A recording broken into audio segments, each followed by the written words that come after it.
their idea is confrontational politics. So basically, always be on the attack, always double down. They certainly hope that there becomes even more of a power vacuum than there is right now. They would absolutely cheer the downfall of the NRA. It's not just liberals cheering the NRA's demise. Groups like the Missouri Firearms Coalition also want to see the NRA's collapse because they say the NRA is too prone to compromise. Politics in general have become so divisive, and I think on both sides you have people and organizations who are playing into that.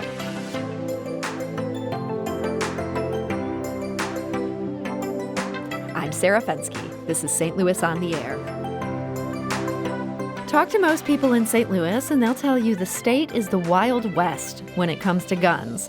That part of the reason the city is so violent is because there are too many guns in Missouri and not enough laws restricting them. Well, this is not the perspective of the Missouri Firearms Coalition. The activist group says this on its website, quote, while professed pro-gun legislators have a majority in both chambers, Missouri lags behind many other states in protecting the rights of law-abiding gun owners. Gun owners have a voice that fights for them in the Missouri Firearms Coalition. If you like the sound of a no-compromise, no-nonsense, and unrelenting organization that is out to protect your gun rights and expose all who would threaten them, then we welcome your support. The group's most prominent member is a guy named Aaron Dorr. With his younger brothers Ben and Chris, he's running pro-gun groups in states across the U.S., insisting the NRA is weak and too prone to compromise. I told that idiot reporter, they're like, so is this, we saw that the Facebook grew very quickly, seemingly overnight. Are you guys being financed by the Koch brothers? I said, oh, no. You must have me mistaken. We're not the Koch brothers. All of America is Dorr brothers right now. We're all Dorr brothers. And my goodness, we just want to get this country back. Now, the Dorr brothers are featured in a new podcast. It's called No Compromise. And joining me to discuss it is its co-host, Chris Haxel. He's a reporter on guns and gun culture for Guns in America and NPR's Kansas City affiliate. That's KCUR. So, Chris Haxel, welcome. Hey, great to be here, Sarah. So your podcast, No Compromise, it goes deep on a family that many Missourians have probably never heard of, but they're apparently huge on Facebook. What are they pushing there? Well, mostly they talk about guns. Their big policy push in general is something called constitutional carry, which is also known as permitless carry. And, the idea that you shouldn't need a permit to carry a concealed firearm. But, the truth of the matter is basically they want to get rid of all gun laws. They think the Second Amendment is the only gun law our country needs. And when you talk about this idea of being able to carry without a permit, how does Missouri stand on that issue?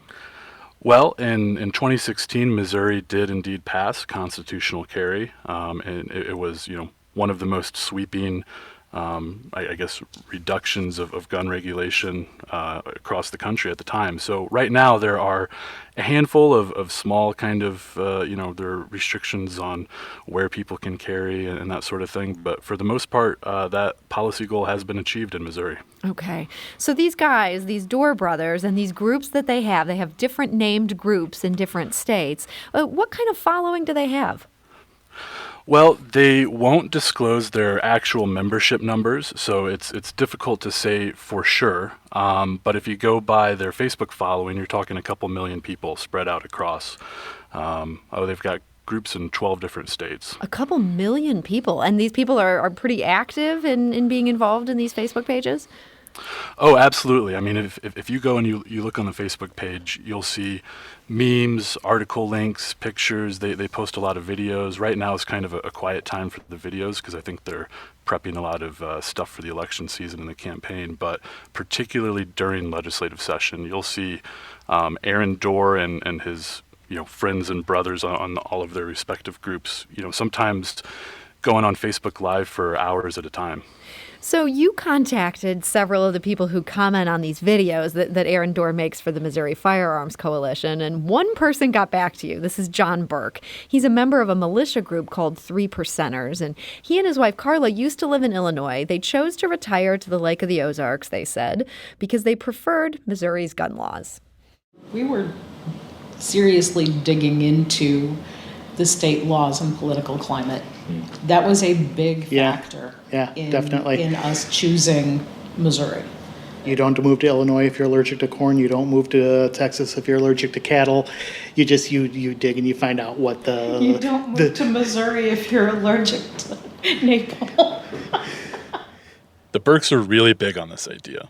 They tell me again and again, they do their research. buyer beware. You've got to know your sources, and you've got to comparison shop the information with anything, actually. Right. The old joke is, well, I read it on the internet, so it must be true. It's a joke, but there are people who believe that.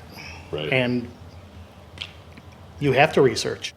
That research is how John found the Missouri Firearms Coalition. We came across the Dorn brothers, and we really liked what they were saying. We really liked that they were in Jefferson City, physically in Jefferson City, not just firing off an email or sending a letter or something like that. They were actually on the steps of the Capitol, actually physically being in the faces of the congressmen and the politicians and talking to them. And that is Missouri resident John Burke. He's featured on this new podcast, which is called No Compromise. We're here today with its co-host, Chris Haxel. So, Chris, John thinks of the Missouri Firearms Coalition as being there in person in Jefferson City. Does that translate to them having clout there? Well, it's complicated. John and Carla are correct. Aaron Dorr does sometimes shoot videos at the Missouri State Capitol or outside the Missouri State Capitol. So he does go there sometimes. But in talking to legislators in Missouri and a bunch of the other states these guys operate in, you hear kind of a different story. So the way it works is frequently they'll have one or two legislators they're really close with, and they film videos with them. But then a lot of the other legislators have never even met the guy or never even talked to him. And you talked to Missouri Representative Susie Pollack. She's a Republican who was elected in 2018. She represents part of Laclede and Camden counties. And she told you that Aaron Dorr was sending members after her. They were harassing her on the first day of the legislative session. Here's Representative Pollack describing the emails that she received from the Dorr's followers. I expect you to co-sponsor and vote for this legislation on my behalf. I'm sick and tired of moderates in Jeff City like you killing this bill. What did you think when you started seeing those pour in? I wondered why they were calling me a moderate. I think that makes everybody scratch their head in this building. This video Aaron posted got 24,000 views. Everyone was hating on Susie in the comments. Chris read her a few. This is Trump country and election time. You government, poop emoji, Yeah. bags are gonna find out, double exclamation point. Right. And I'm as red as the blood in my veins. I am so diehard Republican that anybody would even question that is hysterical to me and everybody that knows me. Susie's super pro-gun and says passing bills that reduce gun regulations is basically the one thing she agrees with Aaron Dorr about. But He's so hostile and so aggressive and rude that I'm not going to listen to him. And so he is completely ineffective in this House. And that is Representative Susie Pollack. She's a Missouri representative featured on this new podcast, No Compromise. Chris Haxel, this feeling that Susie has that this is not somebody who's influencing her, is this just a case of Aaron Dorr having just poor bedside manner? He doesn't know how to talk to people. What's going on here? yeah, so Aaron Dorr and his pals practice, this no compromise philosophy, and that their idea is confrontational politics. So basically, always be on the attack, always double down, don't curry favor with legislators, try to force them to vote for your bill. And one of their primary tactics, when we first started reporting this story and this podcast out, you would think they'd go after Democrats, and they do to some extent, but their primary strategy is to go after Republicans. They love to complain about rhino Republicans, right? Republican in name only. And, from the perspective of someone like Aaron Dorr, even Susie Pollack here, who really by no definition is a rhino Republican, she still gets labeled as one because that helps Aaron and his followers. It gets them fired up and gets them sending letters and emails and donating money to him. So as you mentioned, Missouri did really loosen its gun regulations back in 2016, and I know Aaron Dorr likes to claim that the Missouri Firearms Coalition deserves credit for that. What did you, in your reporting, find out about their role in that in particular?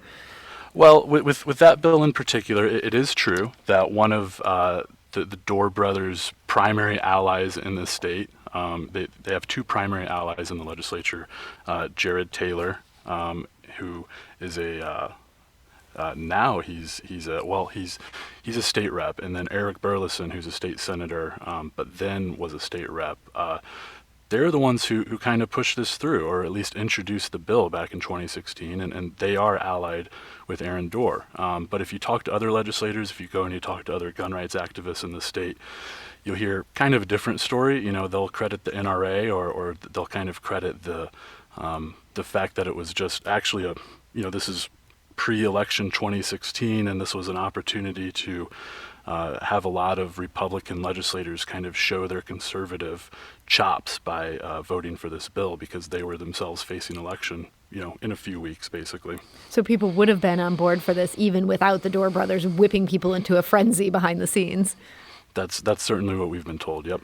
So they are very good at whipping up this frenzy. Are they making a lot of money off of that? Well, looking at their tax returns, so these guys all operate as nonprofits, 501c4s traditionally, and so we can see to some extent how much money they make. And if you do the math and you add up how many people are involved and all the money they bring in across these groups, we estimate it's certainly less than $200,000 per brother per year, which is decent money, but it's not. It's not Wayne LaPierre money, as they like to say in reference to the guy who runs the National Rifle Association. Well, as you bring up the National Rifle Association, some of the national coverage of what those guys have been up to and what appears to be, frankly, some corruption within that group and, just spending money on all sorts of fancy stuff. It's really hard to defend the NRA. Is this group filling a valuable void here in that it is a lot more grassroots? They're speaking for people who feel this way. And as you say, it's not like they're getting super rich off this. It sounds like enough to have a very comfortable living in the middle of the country. But I don't know. Should we be concerned about these guys, or should we look at them as hey, they're speaking to the sentiment that's out there? Well, they certainly hope that there becomes even more of a power vacuum than there is right now. They would absolutely cheer the downfall of the NRA, and they want to kind of pick up the mantle from that. They, a year or two ago, kind of started their own national group, which they call the American Firearms Coalition. It's sort of intending to take on the NRA. But the key thing is, which we examine in our podcast, is that the Dorr brothers and the Missouri Firearms Coalition and all these other groups, they're really just one faction in what we've kind of termed the no compromise movement. And so there are other similar groups doing the exact same thing across the country, operating in different states. And there's also a much larger national organization called Gun Owners of America that, frankly, the Dorr brothers have sort of modeled themselves after. And so even if the Dorrs end up, stretching themselves too thin or just kind of running out of steam, there are millions of people who belong to these other organizations as well. And when you add it all together, all of them really are kind of hoping the NRA continues its downfall so they can pick up the slack. So liberals who feel like, oh, the NRA is going down, this is going to be good news for the gun debate in this country, they might be in for a rude awakening. Yeah, it'll be interesting to see what happens. The New York State Attorney General has called for the dissolution, or is trying to dissolve basically the NRA based on its IRS and sort of tax issues. And if that happens, it is true that even within the NRA, there is a large block of pro-gun people who are somewhat moderate. And up until this point, we haven't really seen a moderate pro-gun organization emerge. And so if the NRA splinters, we might see that, but we might also see, the gun owners of America and the Aaron Doors of the world kind of take over. It's just going to be hard to say what's going to happen exactly. We're talking to Chris Haxel. He's the co-host of the new podcast, No Compromise. Now, Chris, you look at these more extreme no compromise groups. What do we know about most gun owners in Missouri? Are they looking for this level of lack of compromise that the brothers and their followers are calling for? I think in general, there's just there's a lack of trust. I mean, for decades and decades, it's just kind of been like, oh, you want to support the Second Amendment? You get your NRA membership. Maybe if you really like the NRA, you put in the money for a lifetime membership, and then they sort of take care of it for you. But as we're seeing now with all of their financial turmoil, they have been advocating for the Second Amendment, but it's true, they do have a history of compromise, and they're spending a lot of gun owners' money in pretty reckless ways. And so, I mean, even before we started reporting this out, I mean, I would hear people complaining about the NRA and looking for alternatives. And I think certainly a lot of gun owners right now are trying to figure out who they can trust. So bigger picture, you seem somewhat unique among reporters in that you yourself are into guns. I hope it's fair to characterize it that way. You at least know a Sure. lot more about guns than most of us do. When did that begin for you? Oh, I mean, I grew up hunting a little bit. I grew up in central Illinois and, had some friends who were really into hunting, and, we would go out and, target shoot and that sort of thing. But really my main personal experience came when I served in the Army. I spent a few years in the military and, obviously spent a lot of time with firearms and had some good friends and close friends and roommates and colleagues who were even more into guns than I did. And, at that time was frankly the first time I was really kind of introduced to some of these, these no compromise ideas and the idea that, a common refrain you hear is the Second Amendment isn't about hunting. It's about preventing government tyranny. And to me, at that time, it was a new idea, but that's something, I wanted to explore, and we definitely do that in this podcast. You do, and it's so interesting to hear these perspectives that we don't always hear. But knowing what you know about guns and just your familiarity with them that so many of us in the media lack, do you think journalists do a bad job of covering gun issues because we don't know enough about guns? I do think it's a bit of a problem.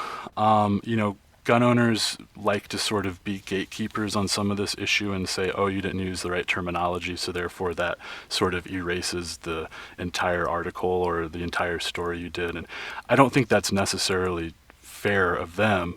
But it also is, as someone who knows the language and knows the terminology, I do frequently see reporters kind of, misuse the terms and kind of, I think the biggest problem is viewing gun owners as a monolith, and it's easy. Everyone knows the NRA is the biggest and most powerful gun rights organization in the country. But I think there has been a little bit of a failure to understand that, that the pro-gun world is, filled with millions and millions of people who have lots of different ideas. And, you don't see a lot of people digging into that nuance, I guess. So you seem like the perfect person for somebody like Aaron Dorr to sit down with. He's obviously a guy who can hold his own in an interview, but you actually know what you're talking about, unlike a lot of us. And yet they refused to sit down with you for an interview. Why do you think that was? Well, they did talk to us very early in the reporting process, but I think once it became clear that we were kind of doing a long-term investigative story is when they bottled up pretty quickly, and I think it's because a lot of what they do is, underhanded might be too strong of a word, but if you're someone in Missouri who watches the videos for the Missouri Firearms Coalition, you're probably not going to realize that Aaron Dorr is also making videos in Iowa. He's making them in Wyoming. He's making them in New York. He's making them for the American Firearms Coalition. And so, then you start to think to yourself, how much time is he really spending advocating for me in Missouri if he doesn't even live here and he's making videos for all these other places too? Mm-hmm. So the fact that you're sort of pulling back the curtain and giving a peek at what they're working on, this might not be good for their empire building, even if you're helping, sort of providing a foil by the national media's covering them. Absolutely. So you've said that guns didn't used to be so politicized. Who would you blame for this mess we're in now, this politicization of what used to not be an issue like that? Oh, I mean, it's just hard to say. You know, politics in general have become so divisive and have become so much a part of people's identity. And I think on both sides, you have people and organizations who are playing into that. I mean, one thing we cover in the podcast is the doors. They don't just get into guns. They get into abortion, they get into sort of anti-quarantine and stay-at-home orders during the pandemic. And I think what we've found is they stuck with guns because it works and because they're able to drum up a lot of attention and a lot of support. And so, I mean, it's sort of playing into, I think, the sort of informational silos that people live in now in the age of social media. Do you see any solution? Is there anything that can bring us forward on an issue like this when, as you say, the polarization is just so extreme? I think people need to find diverse sources of information. One thing that's been interesting in all of this is a lot of the people who are actually part of real-world gun communities have already figured out that the doors are kind of up to no good. I mean, you talk to pro-gun people who know about them, they call them scam artists. But if you're someone who's just on Facebook and you're relying on the algorithm to recommend pages, then you get invited into this group or you watch these videos. You may not know like what's going on in the rest of the gun world. And so I think just broadening your information sources and doing research as the Burks sort of referenced, but actually doing it a little bit better than they did, I guess. So maybe get off Facebook, see what else is on there before you get back on. That's some good advice for all of us, even those of us not in the gun world. And Chris Haxel, host of No Compromise, I want to thank you for joining us today. Thank you so much. Is listening to an episode of St. Louis on the Air part of your daily routine? If so, suggest us to a friend you think might enjoy our conversations and leave us a review and rating on Apple Podcasts on the App Store. It's the simplest way to help new people discover our show. Thank you.